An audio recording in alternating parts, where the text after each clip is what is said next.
this is the beginning of the great adventure. We're on the beach at St. Bees. There's the Irish Sea.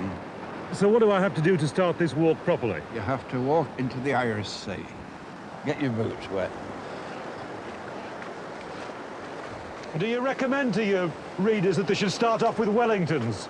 No, I didn't. No, you've started. You leave St. Bees as a boy, but you finish as a man at the Robin Hood Bay.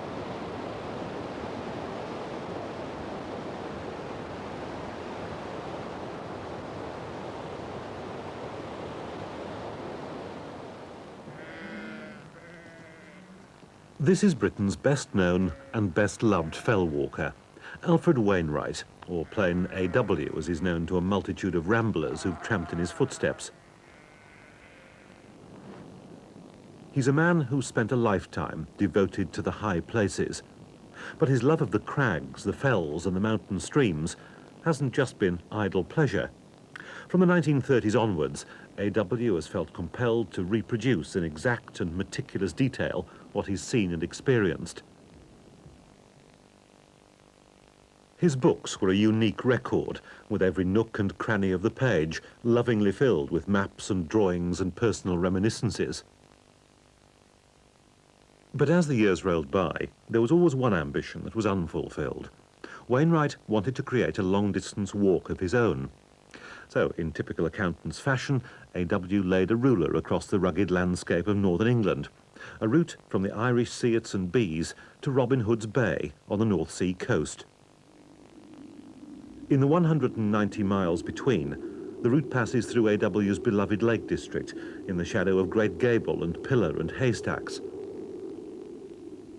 Leaving the crowds behind, it crosses the limestone plateau beyond Shap, before tumbling into that most beautiful of Pennine valleys, Swaledale.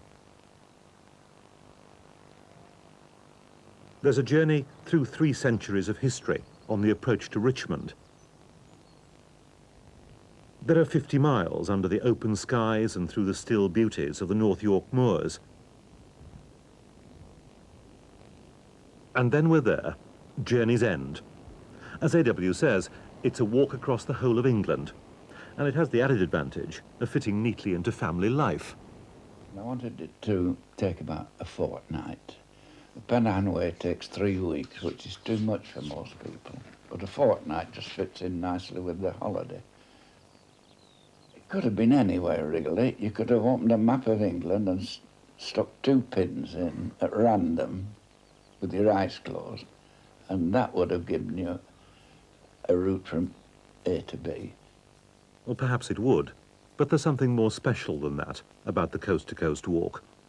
Many people have wanted it renamed Wainwright's Walk to honour his achievement, but with due modesty and a dislike of anything resembling a frill, he insists the present name says exactly what it is, the coast-to-coast walk, pure and simple.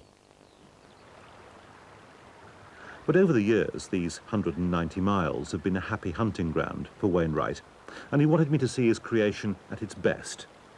Of course, we weren't permitted to rush the undertaking. We allowed 4 weeks, instead of the usual 2, to sample its often hidden delights.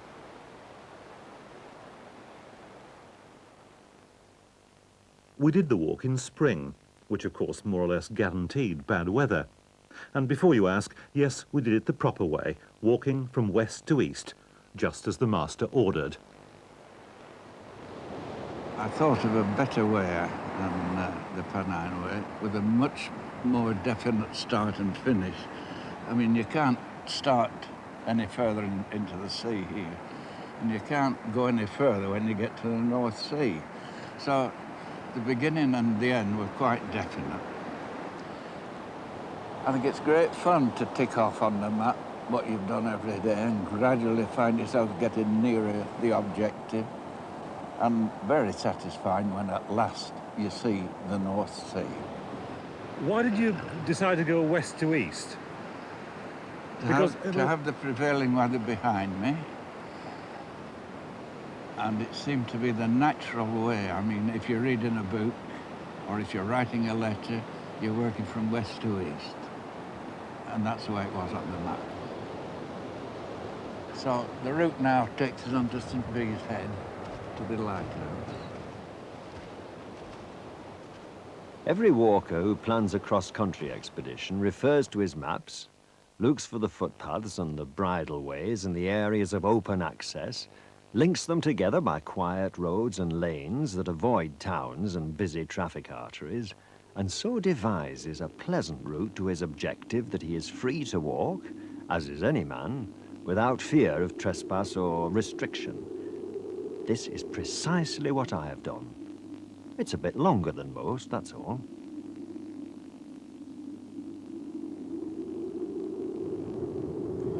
Well, thus far, you've been walking north. This is where we turn east and head for the North Sea.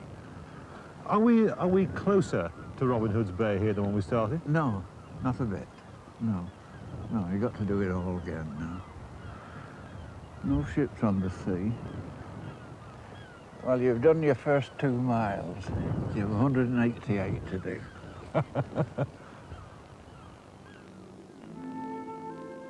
The walk is one I've long had in mind, and in 1972 finally accomplished.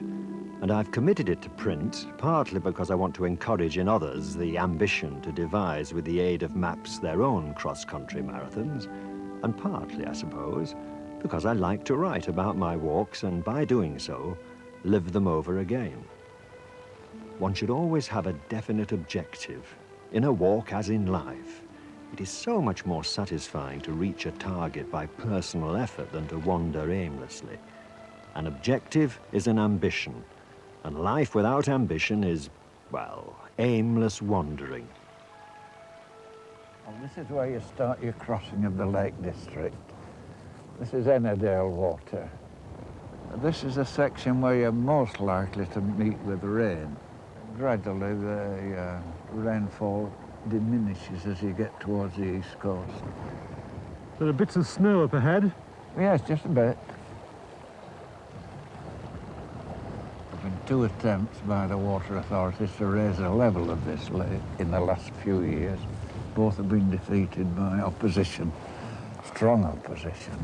Which you support, of course. Oh, absolutely, yes. There used to be an angler's hotel on that side, and they demolished that in anticipation of raising the water level, and they never did that. The angler's hotel was beautifully situated right on the edge of the water, and you could fish out of the windows from the bar, right through the windows into the lake.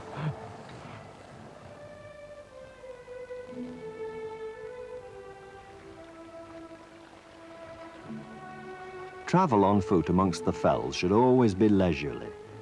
Slow progress is enforced by the roughness or absence of paths, but a more compelling reason for frequent halts is the infinite variety of the scenery, the intimate delights, the landscapes and the views that are presented along the way. Beauty is too rare to be hurried past, and Lakeland, of all places, ought to be savoured slowly.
But there's one part of Lakeland that's less than perfect. The trudge up Ennerdale. Now it's a forest road. Once it was just a shepherd's track. For 4 miles, the plantations block what were then uninterrupted views of the fells above. Wainwright remembers this valley before its transformation. He's still saddened by its fate. It's not until you reach the valley head that its full beauty can be seen nowadays. You've arrived at the Black Sail Hut in the middle of a grand surround of mountains. including Great Gable, Kirkfell, Pillar, Haystacks, the High Style Range behind you. One of the loneliest places in the district, one of the most beautiful. When you're with AW in these hills, you soon realise that you're always a poor second best to the mountains. So, We'll just go and walk inside, see what the... Mind you, on a Monday and Wednesday evening, AW's thoughts turn to his own creature comforts. can you get Coronation Street here? Well, no, you can't, unless you know of a television that runs off bottled gas. And Alex Gibson, the warden of Black Sail, certainly doesn't. He's a Geordie who, like AW, has found a second home in these hills. Just walk out there anytime you want with a cup of coffee in your hand, just stand there whether it's raining or not. Much better than... Could you imagine trying to do that in Did you do Newcastle? much walking before you came here? Yeah, lots. Oh. I enjoy rock climbing, Yeah. mountaineering and things like that. So you it's- came to the Lake District Yeah. quite a lot. So now I'm paid to be here instead of having to pay to come here. It's quite different. What was this place before it was a youth hostel then? It was a shepherd's bothy before it was adopted as a youth hostel. It's the loneliest, most romantic spot in the Lake District. If you're a walker, it's ideal. You've got mountains all the way around. You've got Great Gable, Pillar, Haystacks, the High Style Ridge, Kirkfell. You're surrounded by mountains. Splendid weeks walking from here. Different mountain every day. No traffic. No crowds. No litter. Wonderful place. What are the favourite spots for you round here? Any of the big crags, because you can really enjoy yourself on them. Do all the old classics. Just being out in the mountains, any of the mountains, that's it. It's perfect. You just sit and... Your favourite mountain is the one you happen to be on at the Yeah, time. near enough That's true, rest, isn't it? But there's one mountain more than any other that's a focus for AW's love of Lakeland, and Black Sail Hostel lies just beneath it. Haystacks may be only 1,900 feet, but for the 82-year-old lad from Blackburn, it's a magical place. And would AW like to climb it again, we wondered? No, he preferred to keep to our present route and to remember Haystacks as it appears in his pen and ink drawings. In any case, we'd made our way up some 4 years ago, and that day, atrocious weather and all, was engraved in AW's memory as an emotional and symbolic homecoming. Because you've written in one of your books that you would like to end up here, haven't you? Oh, I shall end up here. Buddy will carry me up in a little box and just leave me by the side. But could you wish a better place?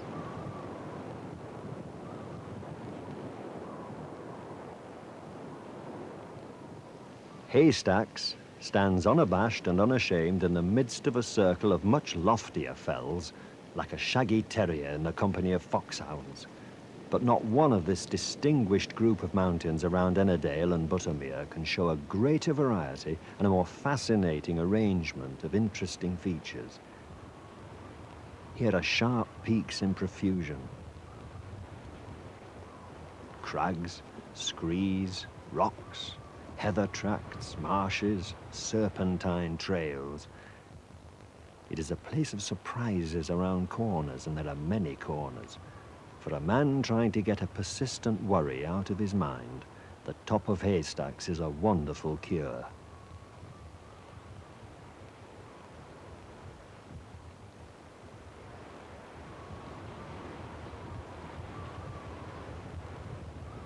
That day, we came down from Haystacks absolutely sodden, and then, as now, made our way to the Honister Quarry. But this time, we found it silent and deserted. Unable to compete with changing economic times, it had closed. To AW, yet another part of his traditional Lake District had been spirited away. Well, it seems strange to see Honister Quarry so quiet, deserted, after centuries of work that's been spent on there. I think many regular visitors to the Lake District will be surprised to find it closed. because they'd been used to seeing men working up there like little ants, and they were working quite near the top of the crag where it's nearly vertical.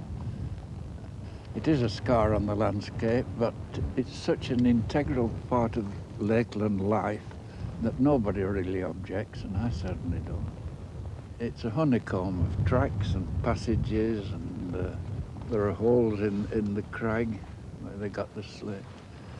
But they cut great slices from it. And it was brought down originally by horses and sleds. And then for a time they had a tramway, which has gone completely now, going up the side there. And later, after the roads had been improved, lorries could get up there. They widened the roads. But it was a rather desperate venture because those roads are very steep.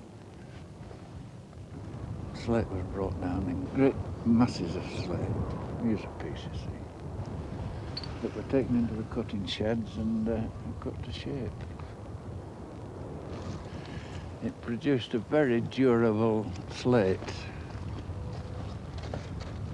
Good texture, attractive colour that was in great demand. Most of the cottages in the Lake District are roofed with this kind of slate. I think Honister Quarry is a sad place now. After all the activity that's been spent here, and men laboured for all their lives on this crag. And now it's just like a graveyard.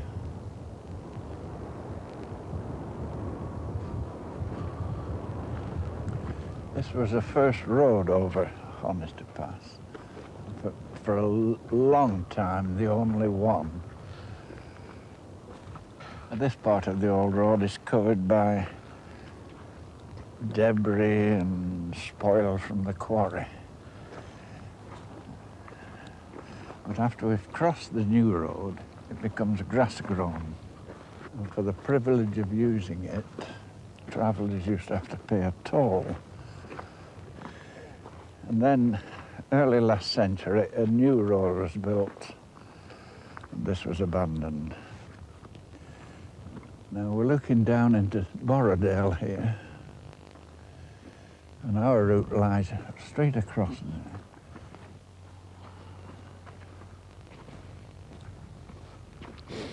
I think on the whole we've been lucky with the weather, haven't we, after a We bad certainly start. have. Certainly have. Hey, some view. AW's route from Honister eastwards takes you through some of the best scenery Lakeland has to offer. You pass through Rosthwaite, alongside Greenup Gill and over Greenup Edge, to arrive in far Easdale. On a fine day, it's a walk full of pleasures. In the wet and with the mist down, it's a feat of endurance. We took our boots and our maps indoors to sit out the showers, while AW remembered these valleys and mountain tops on earlier, drier visits.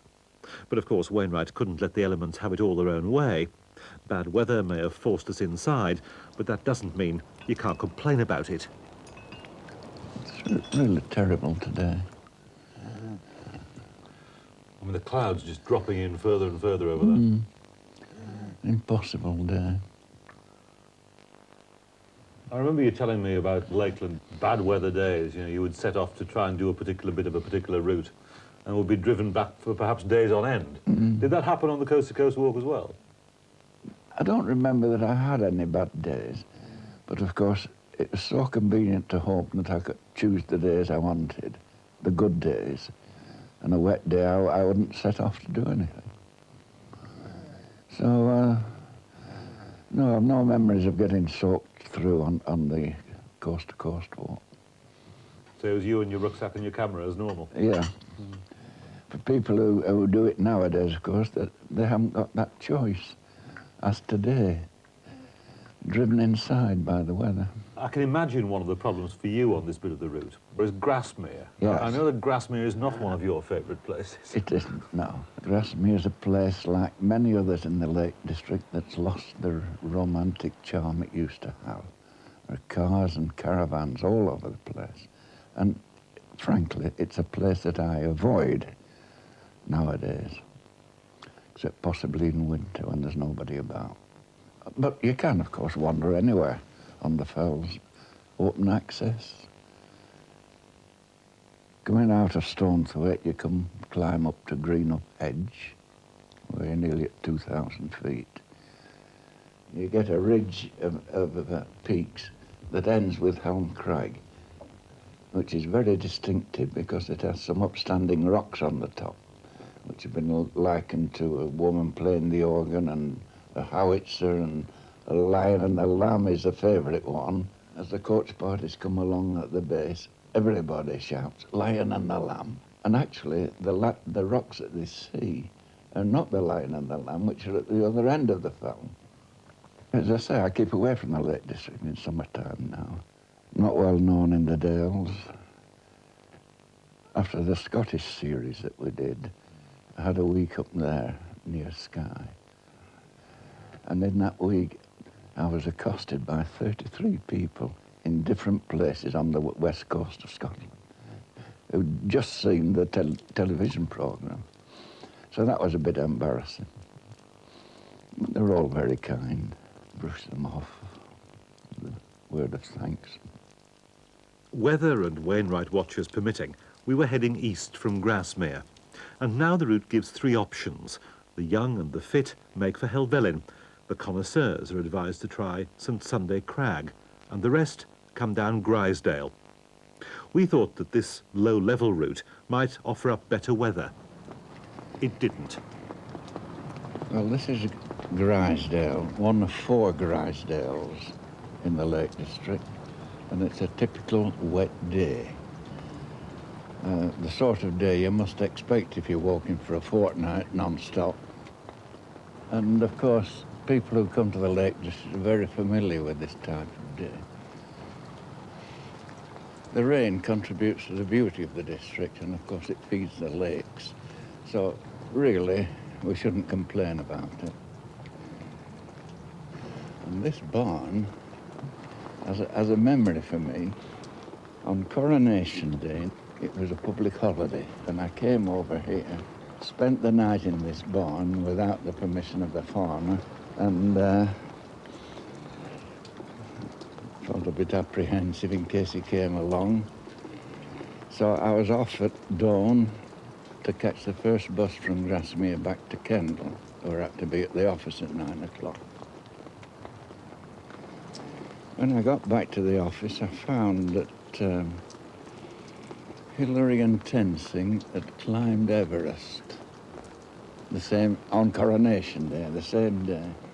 And that rather pricked a bubble for me because I'd always had an impossible ambition to be the first man on Everest.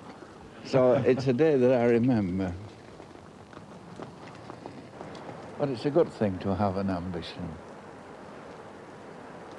Even though, you know, it's going to be a dream that's not going to come true. I think you should always have an ambition. Well, did you have an uncomfortable night when you stayed here in the barn then? No, I was chain smoking. I was afraid to go to sleep in case the farmer came. I think I had 15 cigarettes that night, one after another, until it was light enough to move off.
Our journey through the heart of Wainwright's Lakeland was coming to an end. After Patterdale, it's a long slog over High Street, and you're by the shores of Haweswater. The new Haweswater, that is, not the one A.W. remembers from gentler years, a valley lost under the water of one of Manchester's reservoirs. There's a certain beauty about the new reservoir, but nothing like the romantic charm of the old valley. There was a natural lake along here called Haweswater. Used to be little green pastures, farmhouses. It was fringed with rowans and birches, and there were little beaches where the cows could come and stand. All that's gone, been destroyed. In 1930, Manchester Corporation acquired the right to extend it. They raised the water level about 50 feet, took the lake 2 or 3 miles further, converted it into a reservoir. At that time, the villagers at Mardale Green knew what the fate was going to be, to move out. And it was particularly sad because the houses were unoccupied, the pub was unoccupied, the church was being dismantled. But it's sad. If you knew Mardale as it used to be in 1930, this is a sad sight. The old beauty's gone from it.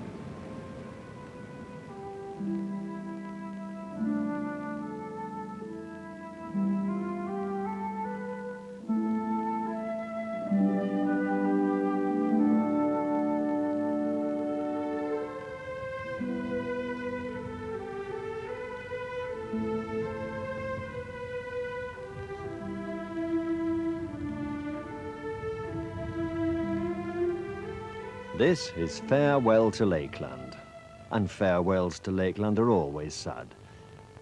Well, it's not too late to abandon the coast or coast idea and stay on in Patterdale. You'll think of something to tell the folks at home. Mind, you could have regrets. Coming with me? Good.